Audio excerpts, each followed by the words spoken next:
pelanggaran nilai-nilai atau asas-asas dalam suatu pernikahan yang telah ditetapkan oleh Allah.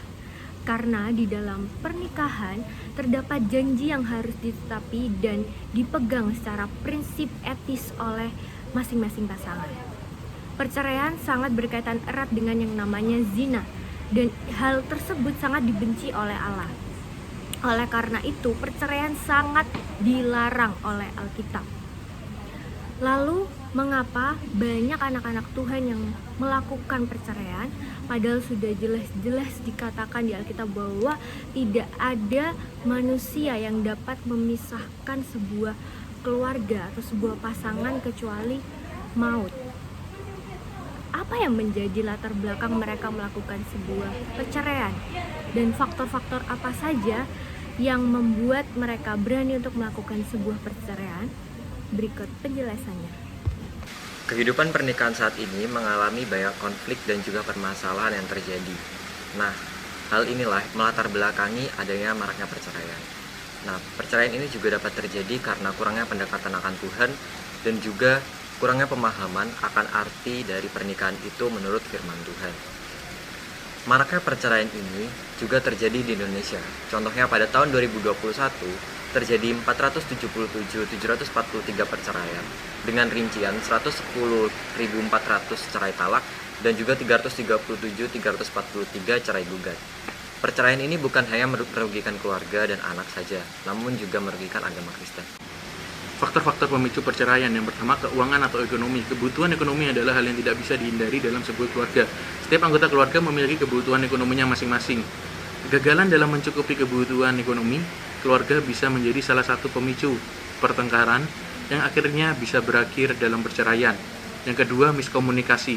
Suami istri terkadang terjebak di dalam komunikasi yang kurang berkualitas baik dari segi kuantitas maupun kualitas.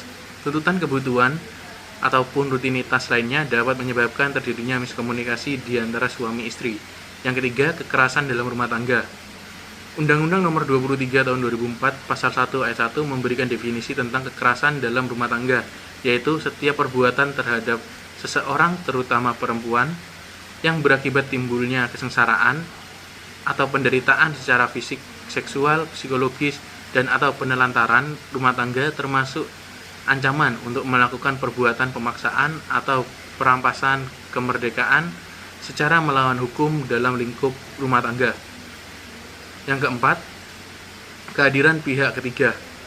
Sebuah pernikahan tidak hanya melibatkan suami istri saja, tetapi juga orang-orang yang ada di sekitar suami istri tersebut. Kehadiran orang-orang lain tersebut bisa disebut sebagai pihak ketiga. Yang kelima, pernikahan dini atau tanpa cinta. Pernikahan pada usia muda sangat mudah tertimpa masalah karena tingkat penguasaan emosi belum stabil. Seperti yang telah dijelaskan sebelumnya bahwa perceraian itu dilarang oleh Alkitab karena yang pasti pasangan yang bercerai akan jatuh ke dalam dosa. Karena apa yang sudah disatukan oleh Allah tidak boleh dipisahkan oleh manusia kecuali maut. Hal ini sudah tertera di dalam Matius 19 ayat 6. Selain itu, banyak juga dampak-dampak negatif yang ditimbulkan akibat dari perceraian orang tua. Seperti anak akan menjadi broken home karena keluarganya tidak utuh lagi seperti dahulu, dan biasanya anak tersebut mencari pelarian ke ranah yang negatif.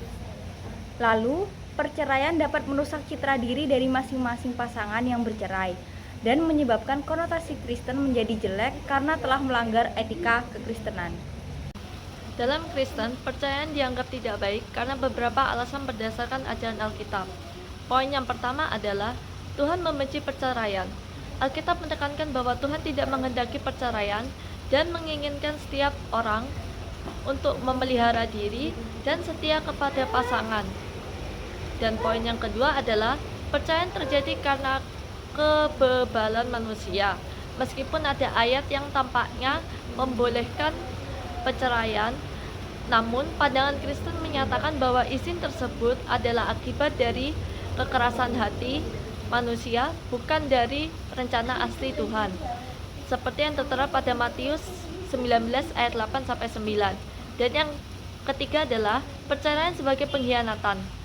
Dalam konteks Kristen, perceraian dianggap sebagai pengkhianatan tidak hanya kepada pasangan, tetapi juga kepada Tuhan yang telah menjadi saksi dari janji pernikahan.